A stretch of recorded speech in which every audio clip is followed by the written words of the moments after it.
بسم اللہ الرحمن الرحیم۔ السلام علیکم کلاس، امید ہے کہ سب خیریت سے ہوں گے۔ جیسا کہ آپ کو پتہ ہے کہ ہماری آن لائن کلاسز سٹارٹ ہیں۔ آن لائن کلاسز میں ہمارا جو آج کا ٹاپک ہے، ہمارا جو چیپٹر چل رہا ہے وہ ہے سسٹم یونٹ، اور یونٹ نمبر 4 ہے۔ آج ہم بات کریں گے ایکسرسائز میں ہم نے پریویسلی 2 کوسچن اسٹڈی کیے تھے۔ آج کی کلاس میں ہم جو ہمارا نیکسٹ کوسچن ہے ہم اس کو اسٹڈی کریں گے، کوسچن نمبر 3۔ کوسچن نمبر 3 آج ہم دیکھیں گے۔ آپ نے ان کوسچنس کو اپنی نوٹ بک کے اوپر آپ نے خوبصورت کر کے لکھنا ہے۔ اسی طرح سے جس طرح سے ہیڈنگز دی گئی ہیں اس طرح سے آپ نے ہیڈنگز میں لکھنا ہے۔ آپ سے یہ کوسچنس جو ہیں آپ کی نوٹ بک جو ہے باقاعدہ چیک کی جائے گی اور آپ سے یہ ساری چیزیں کلاس کے اندر پوچھی جائیں گی۔ کوسچن نمبر 3 ہے، what is the function of mother board? Mother board کے فنکشنز کیا ہیں؟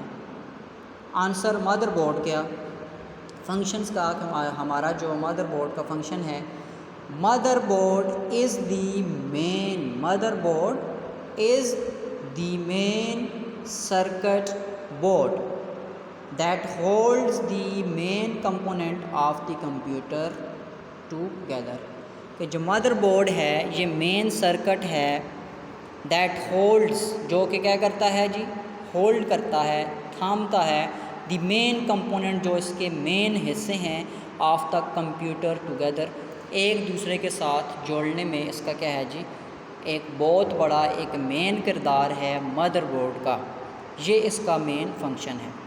The back side of the motherboard, the back side of the motherboard includes the various connector۔ جو ہمارا مدر بورڈ ہوتا ہے اس کی جو بیک سائڈ ہے اس کے اندر اس میں انکلوڈس شامل ہوتے ہیں دی ویریاز مختلف کنیکٹرز، پورٹس، اسی طرح سے ان پٹس اینڈ آؤٹ پٹ ڈیوائسز۔ ہمارا جو مدر بورڈ ہے اس کی بیک سائڈ کے اوپر بہت سارے کنیکٹرز بھی لگے ہوتے ہیں، پورٹس بھی ہوتی ہیں۔ کس مقصد کے لیے ہوتی ہیں؟ ان پٹ ڈیوائسز کے لیے بھی اور آؤٹ پٹ ڈیوائسز کے لیے بھی ہمارے مدر بورڈ کے اندر یہ ڈفرینٹ جو پورٹس ہیں، ڈفرینٹ کنیکٹرز ہیں، ان پٹ اور آؤٹ پٹ ڈیوائسز کو لگانے کے لیے لگے ہوئے ہوتے ہیں۔ نیکسٹ ہمارا کوسچن نمبر 4۔ کوسچن نمبر 4 ہے، right a note on C P you. ہمارا جو نیکسٹ کوسچن ہے وہ کیا ہے، آپ سے کہہ رہا ہے کہ سی پی یو کے اوپر ایک نوٹ لکھیں۔ سی پی یو بیسیکلی ہم اس کے اوپر بات کر لیں، سی پی یو ہوتا کیا ہے؟ سی پی یو بیسیکلی ہم کہہ سکتے ہیں کہ سینٹرل پروسیسنگ یونٹ بھی اس کو کہا جاتا ہے۔ سی پی یو کے اندر آپ نے دیکھا ہوگا اس کے اندر ڈفرینٹ ہارڈ ڈسک لگی ہوتی ہیں، ریمز لگی ہوتی ہیں، اسی طرح سے ماؤس ہوتا ہے، ان پٹ ڈیوائسز میں آپ کی کیبلز ہوتی ہیں۔ تو یہ سی پی یو کے ساتھ یہ سینٹرل پروسیسنگ یونٹ ہے، اس کو ہم کہہ سکتے ہیں کہ یہ برین آف کمپیوٹر ہے۔ سی پی یو کے بغیر آپ کا جو کمپیوٹر ہے وہ کمپلیٹ نہیں ہو سکتا، نہ ہی آپ اس کے بغیر کوئی بھی کسی قسم کا آپ ان پٹ یا آؤٹ پٹ آپ لے سکتے ہیں۔ نہ ہی آپ ان پٹ دے سکتے ہیں اپنے کمپیوٹر کو، اور نہ ہی ہم کسی بھی قسم کا ان پٹ دے کے ہم آؤٹ پٹ لے سکتے ہیں۔ اس لیے اس کا سینٹرل پروسیسنگ یونٹ بھی کہا جاتا ہے۔ C P U stand for central processing unit. C P U is also called processor, یہ آپ کا پروسیسر بھی ہے۔